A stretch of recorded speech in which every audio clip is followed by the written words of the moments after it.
Hello everyone and welcome back to another video on the channel, and today we are reviewing Caught Stealing, directed by Darren Aronofsky, starring Austin Butler, Zoë Kravitz, Bad Bunny, Matt Smith, Regina King, Vincent D'Onofrio, and of course, Liev Schreiber. This movie follows Hank, who unintentionally becomes tied up in two warring gangs looking for a large sum of money that they believe he is the only one with the information of where to find it. Set in the 1990s, Aronofsky crafts a fun action crime thriller with a great punk rock aesthetic that I very much enjoyed. And it's a film that was very unlike the Aronofsky that I have come to know based on the rest of his filmography. When I see his name attached to a trailer for an upcoming film, I think of Black Swan or Requiem for a Dream or Mother, which all have a heavy emphasis on the more surreal aspects of his direction. But this film is very much not that. If anything, both Aronofsky and Austin Butler are working in the much more normal space this time around. Austin Butler plays Hank, who is a completely normal guy. He's not impersonating an iconic singer or playing a psychopath or a cult leader or a cult member. He is just a normal guy who works at a bar, drinks too much,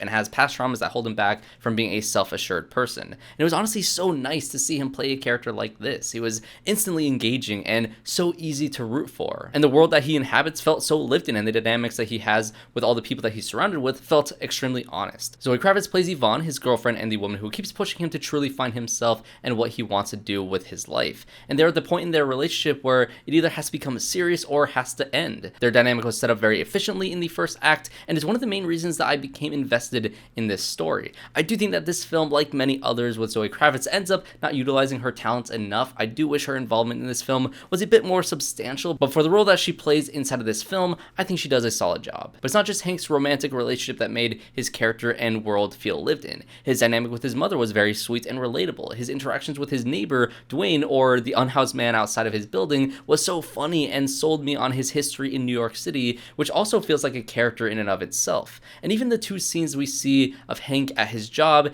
deepened the focus on the character flaws and potential arc for him in this film. But the story truly begins with his neighbor Russ, played by Matt Smith, whose entire look was incredible in this film. Similar to Fargo, which is one of my favorite films of all time, we get to see this everyday simple man fall deep into the world of crime based solely on a misunderstanding, which I absolutely love. It's my favorite aspect of the movie Fargo, and to an even greater extent, the FX show, which does the exact same thing. And I love the way this film navigates our lead character's flaws and how those issues dig him deeper into trouble. He gets in way over his head, and the thrill of seeing him try to get out of it was so much fun to watch. There are several great chase sequences, whether it's on foot or in a car, that were really thrilling to watch. Several shootouts that had me and the audience I watched this film with tonight at the edge of our seats, and an absolutely lovable cat who everyone unanimously would have rioted if anything bad were to happen to it. Yes, this cat does steal the show every single time it's on screen. The film also has a very brisk 100-minute runtime, which was thanks to the slick punk rock aesthetic and editing Aronofsky injects into his style. And honestly,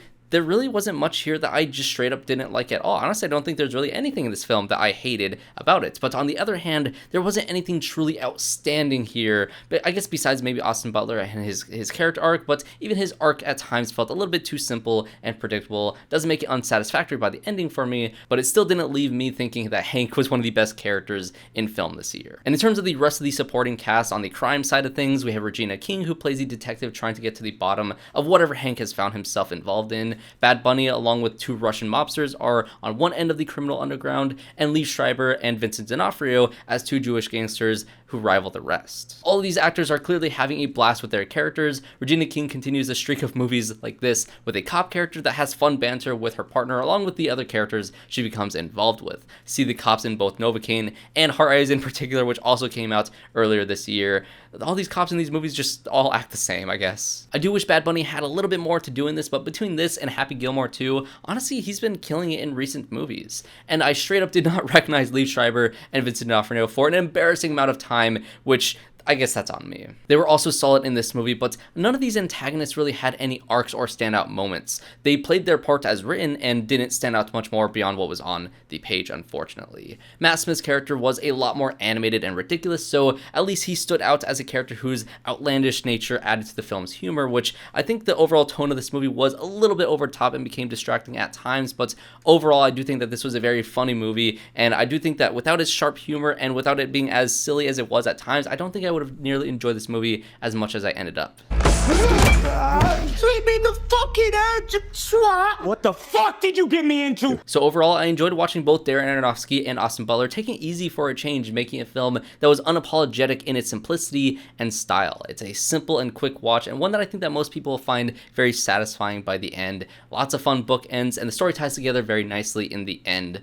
Go Giants. This was just a reference to the movie. I actually don't do sports, so I have no real horse in this race. No hate, please. But those are just going to be my thoughts on Caught Stealing. Were you wrapped up in the 90s punk rock style of this film, or did you find this movie's simplicity to disappoint? Let me know in the comment section down below, and as always, if you did enjoy this review, please make sure to leave a like and subscribe to the channel to see more reviews just like this one. Also, let me know if you want to see more shorter, non-spoiler reviews like this. I do enjoy making the more in-depth spoiler reviews like I did for Weapons earlier, like a couple weeks back, but I don't find it too necessary for smaller movies like this to go that in-depth for. And as we are going to the slow season of film over the next couple of months, I hope that these simple, more shorter reviews do suffice. But if you do want to see me go completely in-depth in a way that I never have before, I have 3 massive reviews after I watch every single Superman movie that exists, from all the animated ones, the classics, to the more modern ones, all leading up to James Gunn's Superman. I spent so much time on those videos. It's about 2 hours in total runtime. It's crazy, so definitely check that one out as well. But thanks again for watching this review, and I hope to see you all in my next one.